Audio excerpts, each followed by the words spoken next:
Yo le aprecio mucho ahora a Luis Carlos Ugalde. Él fue el director general presidente del entonces IFE, hoy es director general de Integralia Consultores, que me ha contestado el teléfono. Luis Carlos, ¿cómo estás? Buenas tardes. Muy buenas tardes, Joaquín. A ver, te hago una primera pregunta. ¿Cómo viste la sesión, primero de la Cámara de Diputados y luego la del Senado de la República, que aprobó las minutas aprobadas en la Cámara de Diputados? Ejemplifico con una solo de los hechos que ocurrieron primero en la Cámara de Diputados. Sí.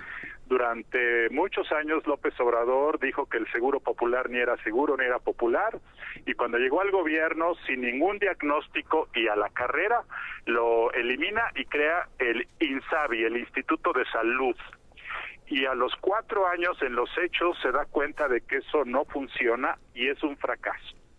Y en lugar de dar la cara, en lugar de explicar, en lugar de decir me equivoqué, vamos a transitar hacia una cosa diferente que se llama el esquema INS-Bienestar, en la mañana del miércoles, sin que nadie supiera, ni siquiera su partido, llega una iniciativa para eliminar al INSABI y sin leerla, sin discutirla, sin dar cuentas, ese mismo día se dispensan trámites por urgente resolución. ¿Cuál era la motivación de que ese día tenía que aprobarse eso? Y en la noche ya estaba aprobada una iniciativa de esa magnitud. Lo mismo ocurrió en esos días, que se aprobaron 8 o 9 iniciativas de ley. La mayoría de ellas se dispensaron trámites por urgente resolución. No hay una motivación para que eso ocurriese. México no está en guerra mundial, ni estamos a punto de un precipicio, ni se requiere salvar vidas como para que se aprueben iniciativa tras iniciativa, y eso ocurrió. Pero el colmo, digamos, de la ignominia, de la falta de decoro, de la indignidad, de la aniquilación simbólica del Congreso mexicano y la eliminación de la división de poderes en pantalla en tiempo real ocurrió la noche del viernes, cuando los senadores van a Palacio Nacional, se toman una foto con el rey Tlatuani como si fuera el rey azteca con sus 4 plebeyos, y salen todos alebrestados, exaltados, corriendo a una sede alterna a decir sí, sí, sí, y como tú acabas de narrar, aprobaron 20 dictámenes en un trayecto de 2 horas, violentando el reglamento, inventando quórums inexistentes, saltándose todo.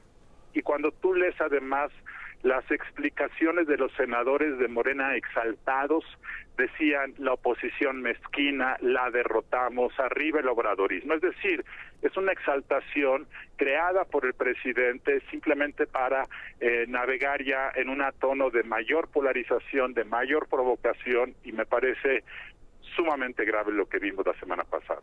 Bueno, el punto es que lo reunió el viernes, les dio línea, ¿sí? Además me llamó mucho la atención que la bancada de Morena, del Verde y del PT, de sus rémoras, en esta reunión, por lo menos en la foto en la escalera, y en la reunión también estuvieron presentes los 4 precandidatos presidenciales. ¿A ti no? Así es, efectivamente. Como indicando que esa es la ruta, y los está comprometiendo públicamente a ese estilo. Es decir, una de las implicaciones de esto, Joaquín, es que va a forzar que la polarización siga después de su gobierno. Algunas de sus corcholatas quizá buscarían tener un acercamiento con la oposición, restaurar un gobierno más incluyente, más negociador, pero el ritmo en el cual va a acabar López Obrador, y esta es una señal, los va a forzar a continuar el pleito más allá de 2024. Así es. Ahora, dice hoy el presidente que la Corte, que no se convierta la Corte en alcahueta de los neoliberales, porque, bueno, yo creo que dieron pie hay muchas violaciones a nivel constitucional en cuanto a los procedimientos, ¿no? Esta es la otra implicación muy delicada. La Corte en los próximos meses va a tener que revocar varias de las iniciativas que se aprobaron en estos días, simplemente porque se violó el proceso legislativo. Y en muchas ocasiones antes de que López Obrador fuera presidente, la Corte ha establecido que para que haya un principio de deliberación democrática, de la construcción de máximos consensos que se requieren en una democracia para respetar derechos de mayorías y de minorías, es necesario que se garantice garanticen el derecho a la deliberación. Esto no existió en estos días en el Congreso. Se conoce, se sabe, lo hemos visto. Entonces la Corte va a tener que revocar. Cuando lo haga, el presidente va a decir que ahora hay que reformar a la Corte, y te aseguro que va a mandar una iniciativa el próximo periodo de sesiones, aunque no tenga la mayoría constitucional, para modificar la composición de la Corte, cambiar. Y con esa tónica de la que la Corte es la enemiga del pueblo, va a hacer campaña el próximo año, y entonces vamos a llegar a septiembre de 2024 mandando una iniciativa para que la Guardia Nacional sea parte de las Fuerzas Armadas, para que la Corte sea modificada, en fin. Vamos a llegar a tambor batiente de radicalización y de división, y eso va a ser un fin de sexenio entonces muy complicado, Joaquín. Ahora, ¿qué papel jugaría quien sea su sucesor, su candidato presidencial en este tramo? Yo creo que van a tener que caminar en una línea muy delgada, porque en el fondo muchos de ellos no tienen ni la popularidad, ni van a tener el dinero, ni van a tener el estilo de López Obrador para poder iniciar un gobierno con tal nivel de polarización. Ni el país lo soporta, porque ya no hay tantos recursos, ni políticos ni económicos, para ello. Entonces, desafortunadamente van a tener que ser callados, replicar al presidente en sus gritos, en sus provocaciones. Si gana Morena, cuando sea electa o electo el candidato, entonces va a tener que mantener un silencio discreto, y va a ser muy difícil. Pero lo que yo te digo es que un riesgo que existe es que López Obrador se quiera convertir en el guardián moral de la Cuarta Transformación, y que después de su gobierno siga ahí presente. Me recuerda mucho, Joaquín, lo que pasó con Miguel de la Madrid.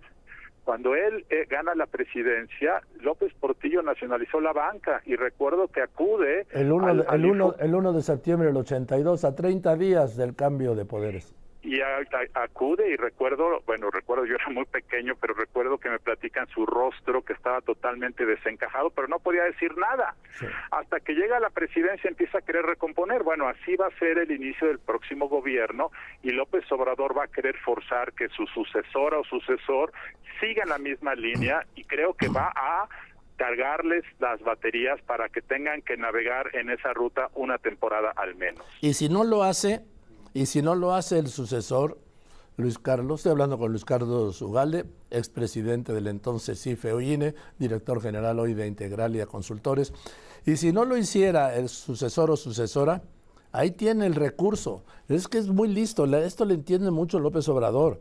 El recurso de revocación de mandato no era para él, era para poder utilizarlo en caso de que su sucesor no siguiera la línea, me parece a mí. Bueno, ahí está, en 2028 efectivamente, y muchos especulan que incluso puede ser mucho antes de que López Obrador sea elegido presidente de Morena, terminando su mandato. Las bases morenistas van a decir: necesitamos a López Obrador aquí. Pues estamos yo especulando, pero imagínate López Obrador desde Morena, o simplemente desde Palenque, pero como el guardia moral. Va a ser un inicio de gobierno muy difícil para quien lo suceda, incluido Morena, que van a tener que navegar de una manera muy compleja y muy delicada los primeros meses o años. Es decir, creo yo que él va a querer hacer un maximato moral. Muchos lo han intentado, Joaquín. La lógica del poder dice que eso no funciona por mucho tiempo, pero aquí yo sí creo que la presencia política popular del presidente va a hacer que el nuevo presidente de México, si es de Morena, tenga que navegar con mucho cuidado durante una temporada larga antes de que pueda salirse de la sombra de López Obrador. Esa temporada larga podría ser, Luis Carlos Ugalde, las elecciones intermedias del próximo gobierno. Es probable que así sea. En fin, pues ya lo veremos, seguiremos hablando, y te agradezco mucho que me hayas contestado. El gusto es mío. Muy buenas tardes. Gracias, Luis Carlos Ugalde, le decía, expresidente del IFE, hoy INE, ¿sí?